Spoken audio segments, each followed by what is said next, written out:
না না, এবার আমি বাড়ি যাই, আবার অন্যদিন আসবো। ঠিক আছে, মনে করে আসিস। হ্যাঁ, আসি গো ভাবি। আচ্ছা।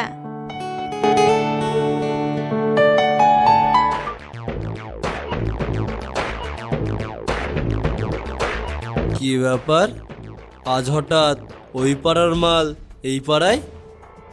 মুখ সামলে কথা বলো, ও সম্পর্কে তোমার ছোট বোনের মতো। বোনের মতো? বোন তো না। নাকি ওকে মাল বললাম বলে তোর গায়ে জ্বালা ধরলো?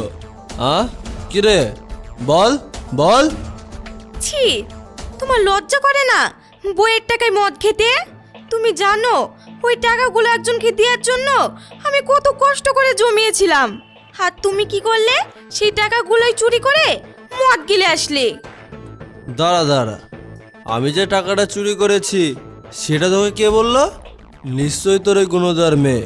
দাঁড়া, আজ ওর একদিন, নাহলে আমার একদিন। খবরদার না, তোমার যত অন্যায় যত মারবার আমাকে মারো, কিন্তু আমার মেয়ের দিকে একটা হাতও বাড়াবে না, বলে দিলাম। না হলে এর ফল ভালো হবে না। বাবা, এ তো দেখছি দুর্গার রূপ রে। আমার যা খুশি আমি তাই করব, পারলে তুই আমাকে আটকে দেখা। সুফিয়ান!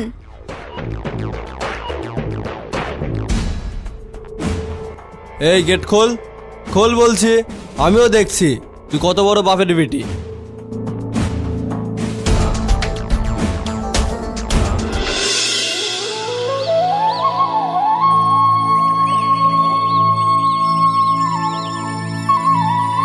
আরে তোরা, আয় আয়, হঠাৎ করে চলে আসলি যে?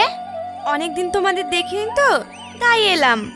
আর আব্বার সাথে একটা জরুরি কথা আছে, সেটা আলোচনা করতে আসলাম। আচ্ছা বেশ, ওইসব কথা পরে হবে, আগে তুই ঘরে চল।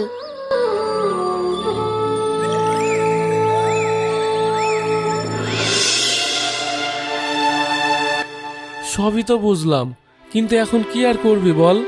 সবই তোর ভাগ্য বলে মেনে নিতে হবে। আমি না হয় তোকে কিছু টাকা দিয়ে সাহায্য করতে পারবো, কিন্তু তোর ভাগ্যকে তো বদলাতে পারবো না বল। ভাগ্য ভাগ্য সে তো কেউই বদলাতে পারে না। আমার যত চিন্তা এই মেয়েটাকে নিয়ে। সুফিয়ান এতটাই অমানুষের মতো ব্যবহার করে যে আমার মেয়েটাকে ওই বাড়ি থেকে মানুষ করাই দায়ী হয়ে যাচ্ছে। তার মানে তুই কি বলতে চাইছিস, যে এখন স্বামীর সংসার ছেড়ে এখানে বাপের ঘাড়ে বসে খাবি? না না, আমি সে কথা কখন বললাম? আমি তো এটা বলতে চাইছি যে আমি যদি এখানে ফারিয়াকে রেখে যাই তাহলে আর যাই হোক, ও তো একটা সুন্দর পরিবেশে মানুষ হতো। তুই যেটা বলছিস সেটা ভেবে বলছিস তো? তুই জানিস এখনকার দিনে একটা ছেলে মেয়ে মানুষ করতে কত কিছু দরকার, কত টাকার প্রয়োজন। আর এই মুহূর্তে আব্বার হাতে একটা পয়সাও নেই যে তোর মেয়ের পিছনে খরচা করবে। টাকা পয়সা নিয়ে চিন্তা করিস না, আমি সব দেব। তোরা শুধু ওর একটু দেখাশোনা করলেই হবে। কি বললি? তুই দিবি? আরে তুই যদি শস্যর ভিতরেও টাকা লুকিয়ে রাখিস, সেখান থেকে তোর স্বামী টাকা চুরি করে মদ খায়, আর তুই দিবি টাকা? দেখা যাবে এমন একদিন এসে পড়বে যে মেয়ের দায়ে তুইও বাপের ঘাড়ে এসে পড়বি। শাহিন, এটা তুই বলতে পারলি? আমি তো তোর নিজেরই বোন। ও তো ঠিকই বলেছে মা, স্বামী মদ খাক আর যাই করুক না কেন, বিয়ের পর মেয়েদের একটাই ঠিকানা, সেটা হলো স্বামীর ঘর। আমি তো একবারও স্বামীর ঘর ছেড়ে আসবো সেটা বলিনি। আমি তো শুধু তোমাদের কাছে একটু সাহায্যের জন্য এসেছি। দেখ নাসরিন, যার নিজের কোনো চালচলন নেই সে আবার অন্যকে কি সাহায্য করবে বল?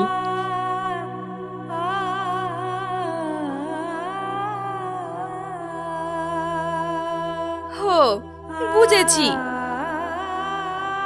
কোনো ব্যাপার না, অনেক দেরি হয়ে গেল, এবার আমাকে যেতে হবে। চলে যাবি? খাবার খাবি না? তুই আসলি বলে তোর আব্বা মাংস নিয়ে এসেছে, চল দুটো ভাত খেয়ে যাবি। না মা, আমার খিদে নেই, আমাকে এখন যেতে হবে। তোমরা যেও। মা মা, কিছু বলবে তুমি? তুমি যে বললে আমাকে মামার বাড়িতে মামা নানি নানার কাছে রেখে যাবে, তাহলে নিয়ে চলে যাচ্ছ কেন? আসলে কি হয়েছে বলো তো মা, উপর আল্লাহ তো আর সবাইকে সব সুখ দেয় না, তাই তোমাকেও হয়তো উনি এই সুখটা থেকে বঞ্চিত রেখেছেন। এই জন্য তুমি কাঁদছো? তুমি কেঁদো না মা, আমার কপালে এই সুখ না থাকলে